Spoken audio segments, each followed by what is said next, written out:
1 ராஜாக்கள் 17ஆம் அதிகாரம், 18ஆம் அதிகாரம், 19ஆம் அதிகாரம், இந்த 3 அதிகாரத்திலையும் எலியாவை பற்றி படிக்கிறோம். அதில் குறிப்பாக என்ன பாருங்க, உங்களுக்கு புரிகிற மாதிரி தான் நான் பேசுவேன். 17 அதிகாரத்திலையும் 18 அதிகாரத்திலையும் எலியா பிரகாசித்த நாட்கள், ஆண்டவருக்காக மகிமையா பிரகாசிக்கிறான். வானத்திலிருந்து அக்கினியை இறங்கி வர பண்றான் ஒரு தீர்க்கதரிசி. தேசத்தில் 3 வருஷம் மழை பெய்யாதபடி வானத்தை அடைச்சிட்டான். அதுக்கப்புறம் அவன் ஜெபத்தை கேட்டுதான் மேகமே வருது, பெருமழையே தேசத்தை நனைக்குது. சாரிபாத்துங்கிற விதவை வீட்டுக்கு போறான். பஞ்ச காலத்துல எல்லாரும் பஞ்சத்தில் செத்துக்கிட்டு இருக்கும்போது இவன் அந்த வீட்டுக்குள்ள போனதுனால அந்த பஞ்சகாலம் முடிகிற வரைக்கும் அந்த வீட்டில் எண்ணெயும் மாவும் குறைஞ்சே போலையாம். அந்த சாரிபாத்து விதவையினுடைய மகன், சின்ன பையன், செத்து போயிட்டான். முத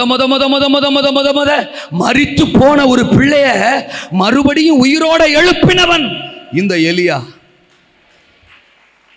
தேசத்து ஜனங்கள் எல்லாம் கர்த்தரை விட்டு தூரம் போயிட்டாங்க.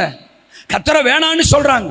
பாகால் வணக்கம் பெருகிட்டு, விக்கிரக ஆராதனை பெருகிட்டு, அசுத்தம், விபச்சாரம், வேசித்தனம் பெருகிட்டு, எசபேலின் ஆவிகள் தேசத்துல தலைவிரிச்சாடுது.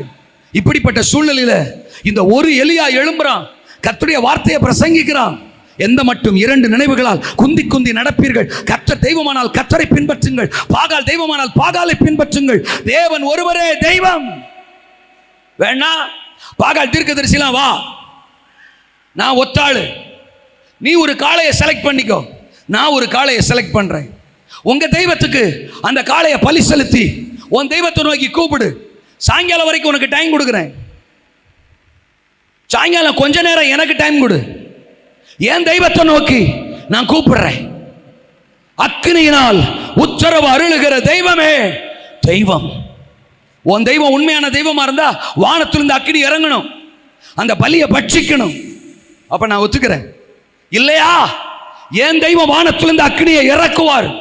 அப்படி அவர் இறக்குறார்னா அவர்தான் கர்த்தர், அவர்தான் தெய்வம். தேசம் ஒத்துக்கணும். சவால் அதே மாதிரி நடக்கு. அவங்க சாயங்காலம் வரைக்கும் கூப்பாடு போடுறான், ஒரு பதிலும் அல்ல. உடம்ப கீறிக்கிறான், சத்தம் போடுறான், என்னென்னமோ பண்ணி பார்க்கான், நோ ஆன்சர். சாயங்காலம் போல அந்திப்பள்ளி செலுத்துற நேரத்தில் எலியா வந்து அந்த காளையை சந்து சந்தா வெட்டி பலிபீடத்தின் மேல கிடச்சி கர்த்தரை நோக்கி செபிக்கிறான். நான் உம்முடைய ஊழியக்காரன் என்றும் நீர் என்னுடைய தேவன் என்றும் விளங்க பண்ணும். அவ்வளவுதான். எல்லா கண்ணும் பார்த்துக்கிட்டு இருக்கு. வானத்திலிருந்து ஒரு அக்கினி இறங்கி வருது, அந்த பலியை பட்சிக்குது.